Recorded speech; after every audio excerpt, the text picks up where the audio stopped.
Children's, आज हम फिर से मोरल वैल्यू सब्जेक्ट स्टडी करने जा रहे हैं। Class 1 chapter 2।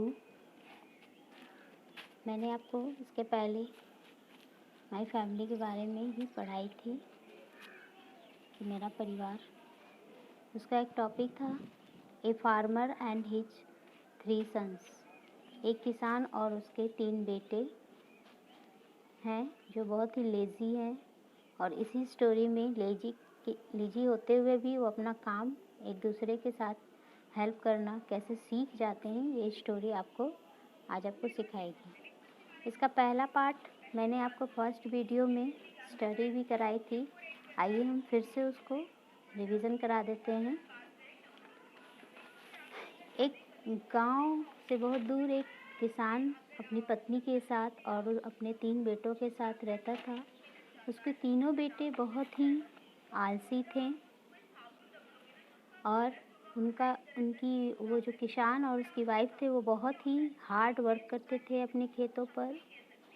लेकिन उसके तीनों बेटे जो थे बहुत ही आलसी थे और दिन भर सोए रहते थे।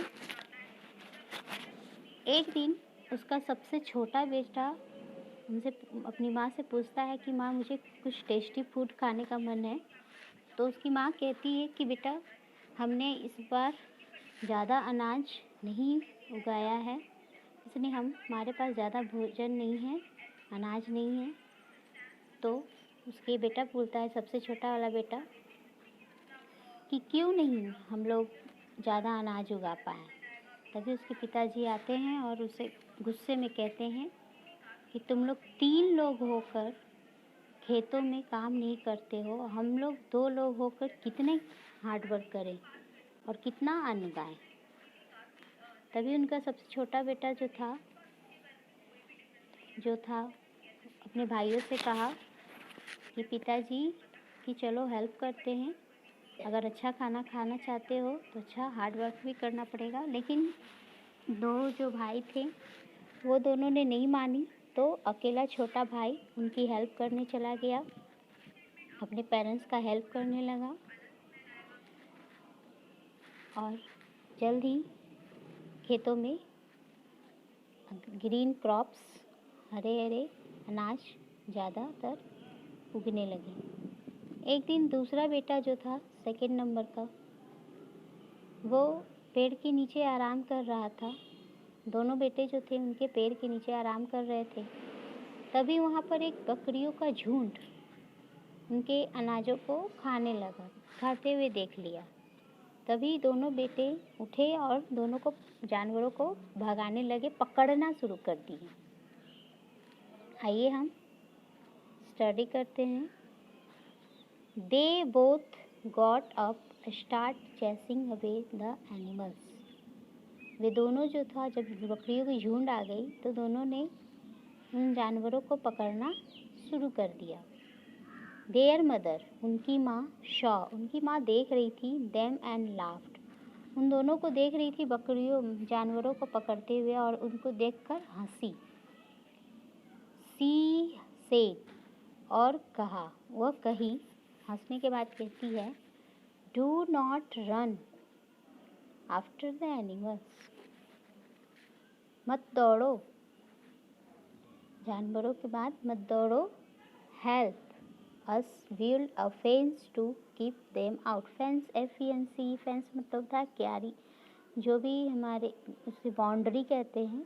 खेत के किनारे किनारे बाड़ जैसी क्यारी बांधी जाती है, जिससे बाहर के जानवर अंदर खेत तक ना पहुंच पाए। तो उनकी माँ ने कहा कि जानवरों को पकड़ने से कोई फ़ायदा नहीं है, तुम हमारी क्यारी बनाने में मदद करो। Then second son decide to help this father build a fence. तभी दूसरे बेटे ने डिसाइड कर लिया कि नहीं, मुझे अपने पिता की हेल्प करनी चाहिए क्यारी बनाने में। आफ्टर अ फ्यू डेज, कुछ दिनों के बाद, the crops grew tall. Crops लंबा हो गया, जो अनाज था, धान थे, वो बड़े हो गए। वन डे, एक दिन, the eldest son shaw some, eldest ELDEST, eldest मतलब था सबसे बड़ा। एक दिन सबसे बड़े बेटे ने देखा कुछ बर्ड्स ईटिंग द क्रॉप्स। एक दिन सबसे बड़े बेटे ने देखा कि कुछ पक्षियाँ जो हैं उनके अनाजों को खा रहे हैं। ही गॉट वेरी एंग्री, वो बहुत गुस्सा हुआ। एंड चेस देम अवे, और उनको पकड़ने लगा। The father laughed and said, उनके फादर उनको देखकर उससे हंसने लगे और कहा, do not chase the words, पक्षियों को मत पकड़ो। Why don't you help me, why don't you help me make a square crow. Square crow का मतलब होता है एक डरावना सा पुतला जो खेतों में खड़ा किया जाता है। एक बांस की ठड्डी बनाते हैं और उसमें आदमी जैसा उसमें कपड़े पहनाकर और मटके पर आँख मुंह नाक बनाकर उसको खेत के ऊपर मतलब बांस में डालकर खड़ा किया जाता है। उससे क्या होता है, पक्षी लोग उसको देखकर डर जाते हैं, उसको स्केयर क्रो कहते हैं। तो उन्होंने कहा कि तुम मुझे स्केयर क्रो को बनाने में हेल्प करो। Hearing this, the eldest son decided to help his father.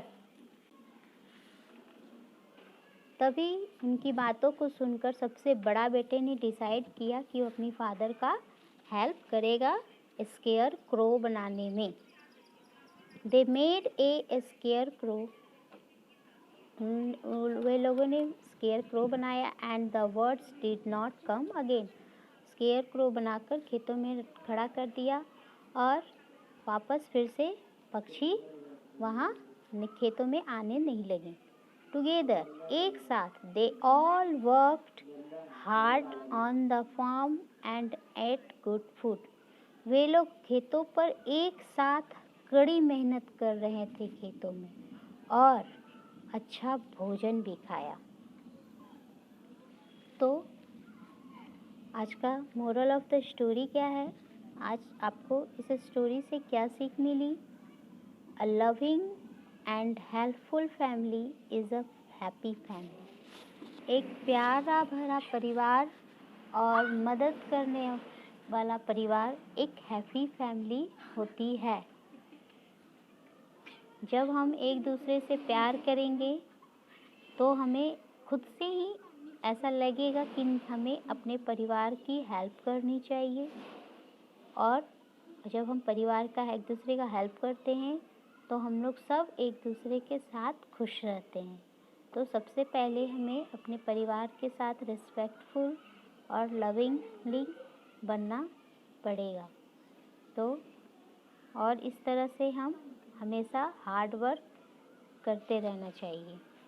तो आज का वीडियो यहीं तक है। इसके आगे क्वेश्चन आंसर है जो मैं आपको नेक्स्ट वीडियो में आपको स्टडी कराऊंगी। तो आगे आज के लिए इतना है कि आप इसमें हार्ड वर्ड्स नोट्स करो और वर्ड्स मीनिंग अपने नोट्स में लिखिए।